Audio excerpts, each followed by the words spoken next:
Hello friends, welcome to IICS platform. आज है 18 जुलाई और 18 जुलाई के करेंगे हम करंट अफेयर के एमसीक्यू। लेक्चर स्टार्ट करने से पहले चैनल को सब्सक्राइब और बेल आइकन प्रेस करना ना भूलें। चलो लेक्चर स्टार्ट करते हैं। फर्स्ट क्वेश्चन है हमारा, देखिए फर्स्ट क्वेश्चन क्या है। विच आयोग was reconstituted by government recently seen in news. अब आप देख पा रहे होंगे दोस्तों, ये नीति आयोग है, नीति आयोग। और नीति आयोग का फुल फॉर्म क्या होता है दोस्तों? National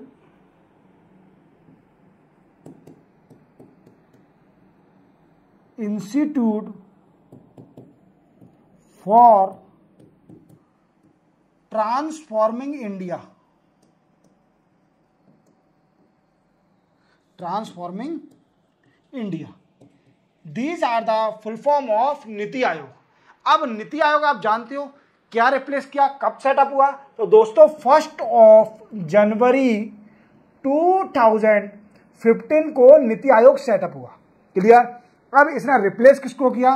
replace planning commission. किसको रिप्लेस किया? प्लानिंग कमीशन को रिप्लेस किया। क्लियर? क्लियर और नॉट? अब इसमें अभी न्यूज में क्यों है नीति आयोग? नीति आयोग न्यूज में इसलिए है क्योंकि इसके अंदर 5 स्पेशल इन्विटीज को इनवाइट किया जाता था। क्या करा जाता था? 5 स्पेशल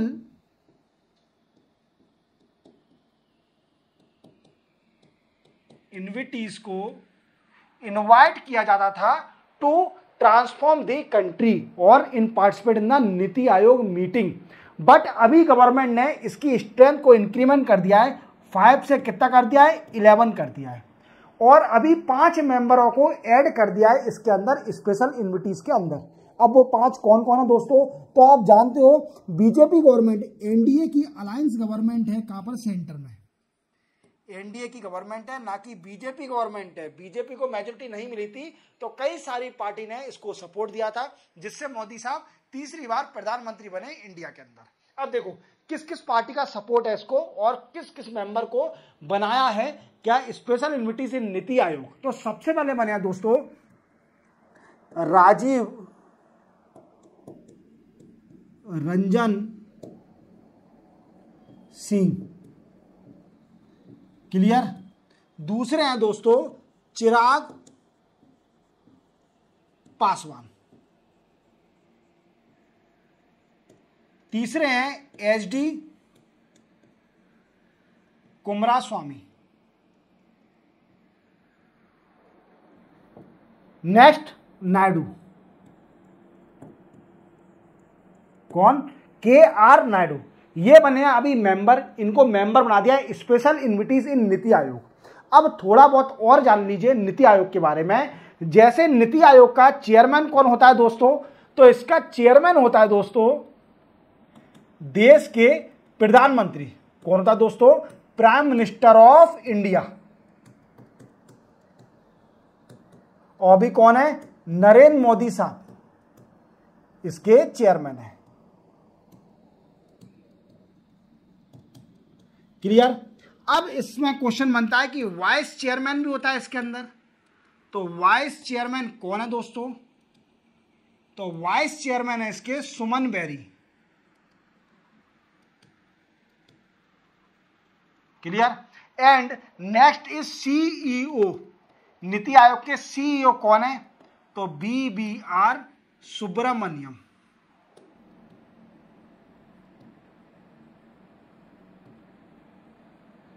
याद रखोगे?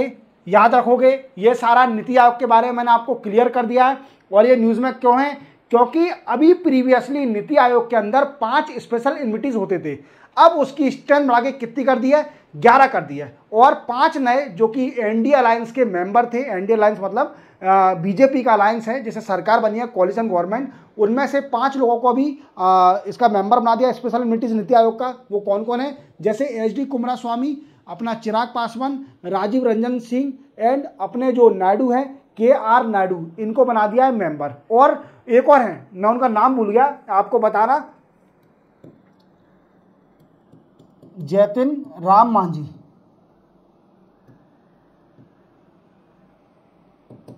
ये भी मेंबर बने हैं। तो 5 बने ऐसे मेंबर ठीक है, आप याद रखोगे। चलते अपन नेक्स्ट क्वेश्चन पर। नेक्स्ट क्वेश्चन है दोस्तों, article 341 related to which category recently seen in news. देखो आर्टिकल 341 किससे रिलेटेड है, तो ये रिलेटेड है दोस्तों शेड्यूल कास्ट से। किससे रिलेटेड है, शेड्यूल कास्ट से। अब ये सर आप क्या बता रहे हो, ये तो आप स्टेटिक्स बता रहे हो, करंट अफेयर थोड़ी है। देखो अभी ये करंट में चल रहा है, क्योंकि बिहार सरकार ने क्या किया है, बिहार सरकार में एक कम्युनिटी है जिसका नाम है टंटवा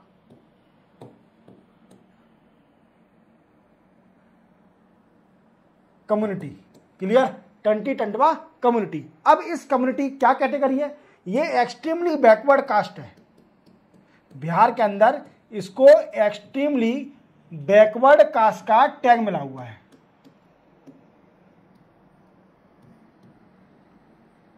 क्लियर। अब इसको बिहार सरकार ने क्या कर दिया कि आर्टिकल 341 में इसको एससी कैटेगरी का दर्जा दे दिया, मींस शेड्यूल कास्ट का दर्जा दे दिया। अब इससे क्या हुआ कि जो शेड्यूल कास्ट पॉपुलेशन थी उसका जो रिजर्वेशन था, ये टंटवा कम्युनिटी अब उसको बेनिफिट ले सकी, उसको बेनिफिट लिया और कई सारी गवर्नमेंट सर्विस में ये अपॉइंट और रिक्रूट हो गए टंटवी। अब इसी बात से सुप्रीम कोर्ट ने ऑब्जेक्शन उठाया, सुप्रीम कोर्ट के अंदर पेटिशन गई कि टंटवा कम्युनिटी है वो शेड्यूल कास्ट में कैसे आ गई without any law of parliament. क्योंकि आर्टिकल 341 कहता है कि कोई भी सेंट्रल गवर्नमेंट या प्रेसिडेंट किसी भी कास्ट को शेड्यूल कास्ट में नहीं ऐड कर सकता, ना ही रिमूव कर सकता जब तक पार्लियामेंट कानून नहीं निकालेगी। तो ऐसा तो हो नहीं सकता कि स्टेट गवर्नमेंट ऐड कर दे, तो ये गलत है। पर सुप्रीम कोर्ट ने ये भी बोला कि ऐसा नहीं है कि उनको हटा दिया जाएगा उस पोस्ट से, वो एंजॉय करेंगे जब तक हैं पोस्ट पर। ठीक है, एंजॉय नहीं मतलब पोस्ट पर आएंगे। और इसी के साथ जो है कानून चेंज हो जाएगा, मीन्स टंटवी कम्युनिटी है, टंटवा कम्युनिटी वो चले जाएगी एक्सट्रीमली बैकवर्ड कास्ट के अंदर, वो शेड्यूल कास्ट नहीं रहेगी। तो समझ में आ गया। चलते अपन नेक्स्ट क्वेश्चन पर। नेक्स्ट क्वेश्चन दोस्तों, how much of government spend on research and development of farm sector according to department of agriculture research and education.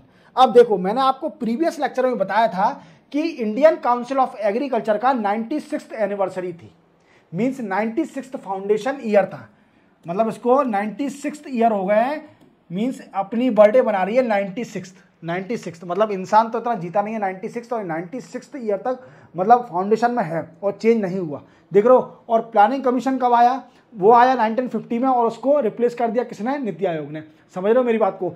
अब क्या हुआ कि आईसीआर सबसे बड़ा क्वेश्चन होता है Indian council of agriculture research कब सेटअप हुआ।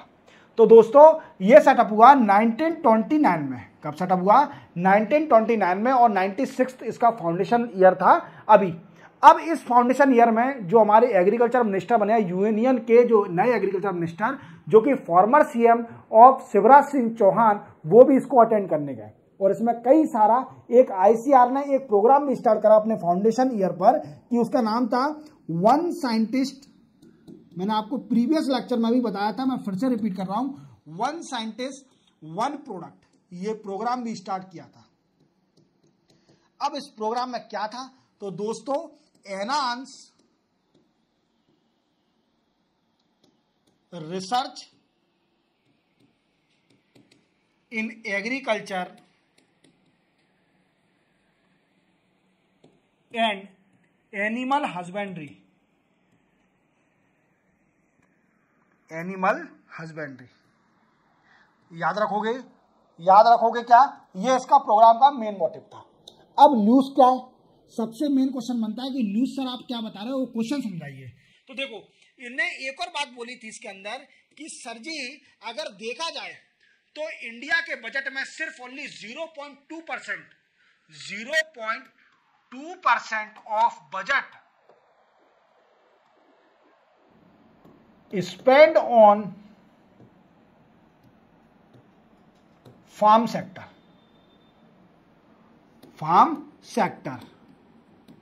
Even developed country spend approximately 0.8 to 1% of budget on farm sector। और ये सबसे बड़ी प्रॉब्लम है कि इंडिया में रिसर्च और डेवलपमेंट में पैसा ज़्यादा खर्च नहीं किया जाता।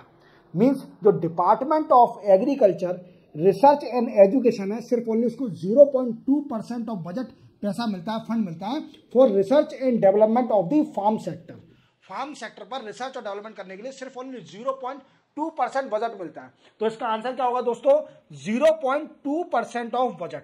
याद रहेगा Indian council of agriculture research ICAR भी याद रहेगी, कब फाउंडेशन है 1929, और इसका भी 96th फाउंडेशन ईयर सेलिब्रेट किया गया था, जिसमें हमारे यूनियन मिनिस्टर एग्रीकल्चर के शिवराज सिंह चौहान भी गए थे। इसी के साथ चलते हैं अपन नेक्स्ट क्वेश्चन पर।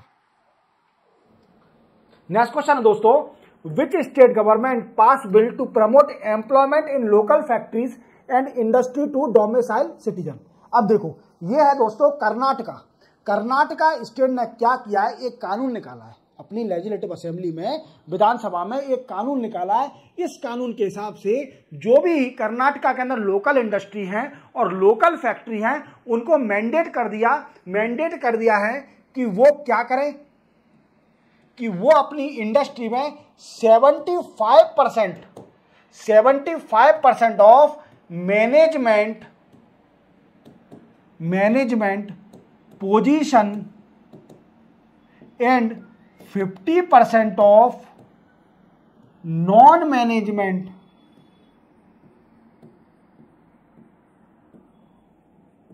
Position will give to local people.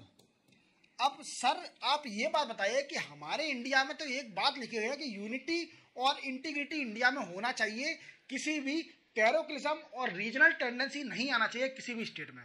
अब ये ऐसा हो क्यों रहा है, कर्नाटका में ऐसा बिल पास क्यों हो रहा है जो कि लोगों में रीजनल टेंडेंसी बढ़ जाएगी। तो देखो दोस्तों ये बात की बात है, ये बाद में इसका स्क्रूटनी होगा, पर मेरा काम है आपको कानून बताना।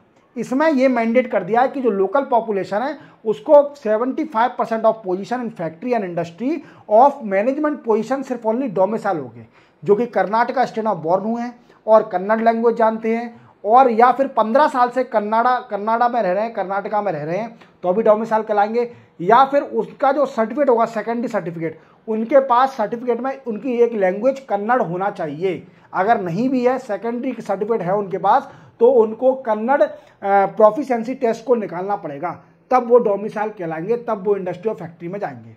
अब लोकल जो इंडिया के पीपल है, कई सारे जो कर्नाटका में नौकरी कर रहे हैं, उनको बड़ी डिफिकल्टी होगी। और इसमें एक और कंडीशन लगा के रखी है उन्होंने बिल में कि अगर जैसे किसी इंडस्ट्री और फैक्ट्री को क्वालिफाइड पॉपुलेशन नहीं मिलती है 80%, 75% of management position and 50% of non management position, तो वो एक अप्लाई करेगी कि परमिशन लेने के लिए किससे, वीकेंड से छूट लेने के लिए किसी स्टेट गवर्नमेंट से। फिर स्टेट गवर्नमेंट छूट देगी, पर उसमें भी एक कंडीशन है, अगर आपको छूट मिल भी जाती है तो उसमें भी आपको 25% तो नॉन मैनेजमेंट पोजीशन रखनी पड़ेगी और 50% तो मैनेजमेंट पोजीशन आपको रखना ही पड़ेगा। तो ये भी कंडीशन इसके अंदर है। तो देख रहे हो, और डिटेल में जानना है तो मेरे डिटेल करंट अफेयर जाइए, कल के डिटेल करंट अफेयर 17 जुलाई के डिटेल करंट अफेयर में जाइए, वहां मैंने डिटेल में पढ़ाया है। क्लियर? चलते अपन नेक्स्ट क्वेश्चन पर। नेक्स्ट क्वेश्चन है दोस्तों, what is the toll free number recently launch by Indian government to combat narcotics crime. देखो आप जानते हो कि इंडिया में दिन प्रतिदिन नशा बढ़ते जा रहा है, लोग बात एडिक्टेड होते जा रहे हैं, किसके? नशे के एडिक्टेड होते जा रहे हैं। तो इसको मुक्त करने के लिए क्या कि भारत नशा मुक्त केंद्र, नशा मुक्त भारत बनाना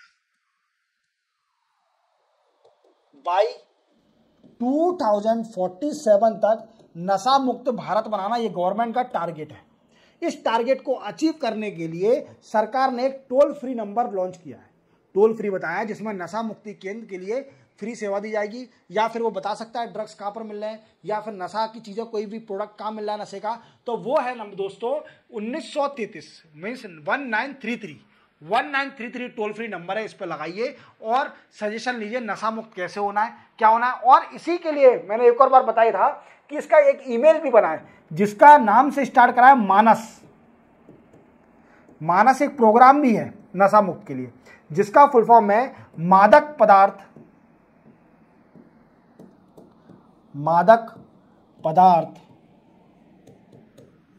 मादक पदार्थ निषेध सूचना केंद्र। याद रखोगे, हिंदी के नाम है। आप जानते हो कि मोदी साहब 2014 में आए थे तो अधिकतर पॉलिसी और जितने भी गवर्नमेंट के वर्क थे वो सारे हिंदी में होने लगे। क्या होने लगे? हिंदी में होने लगे। तो ये बड़ा अचीवमेंट था नरेंद्र मोदी साहब का कि हिंदी को प्रमोट करते जा रहे थे। आपने देखा होगा कई सारी स्कीम, जितनी भी स्कीम है वो हिंदी के नाम होते हैं और उनका कुछ ना कुछ शॉर्ट होता है जो इजीली आपको स्कीम याद हो जाएगी। हालांकि फुल फॉर्म याद नहीं होते हैं पर स्कीम का शॉर्ट फॉर्म जरूर याद हो जाता है। ठीक है, अब देखो आपको याद रखा। और जो इनॉग्रेट किसने किया, आप इनको देख पा रहे होंगे, चाणक्य साहब बोले जाते हैं इनको। चाणक्य है हमारे इंडिया के, और अमित शाह के नाम से इनको जाना जाता है। अमित शाह और ये हमारे सेंटर के गृह मंत्री हैं। ठीक है, होम मिनिस्टर हैं, होम अफेयर मिनिस्ट्री में वो होल्ड करते हैं। ठीक है, चलते अपन नेक्स्ट क्वेश्चन पर। नेक्स्ट क्वेश्चन दोस्तों, which ministry inaugurate Asia first pre clinic network facility at translational health science and technology institution at Faridabad. देखो फरीदाबाद में एक इंस्टीट्यूट है जिसके अंदर किस मिनिस्टर ने प्री क्लिनिक नेटवर्क फैसिलिटी को लॉन्च किया है, जो कि फरीदाबाद में है। तो वो दोस्तों आप जानते होंगे ये कौन है, जितेंद्र सिंह मिनिस्टर हैं, इन्होंने इनॉग्रेट किया है। अब आपके मन में क्वेश्चन बनना होगा कि सर ये सेंटर करेगा क्या। तो दोस्तों इसका काम होगा सेंटर का कि रिसर्च करना,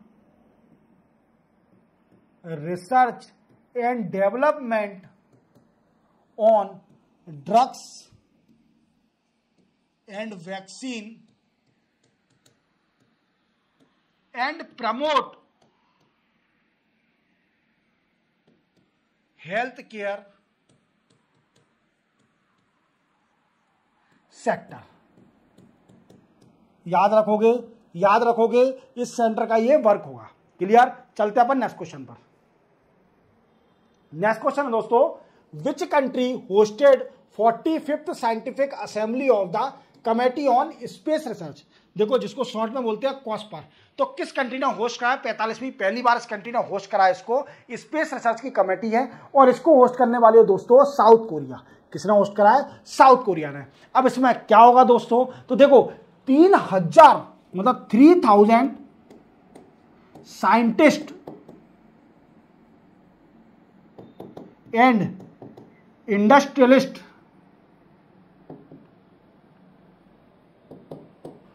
from 60 countries participate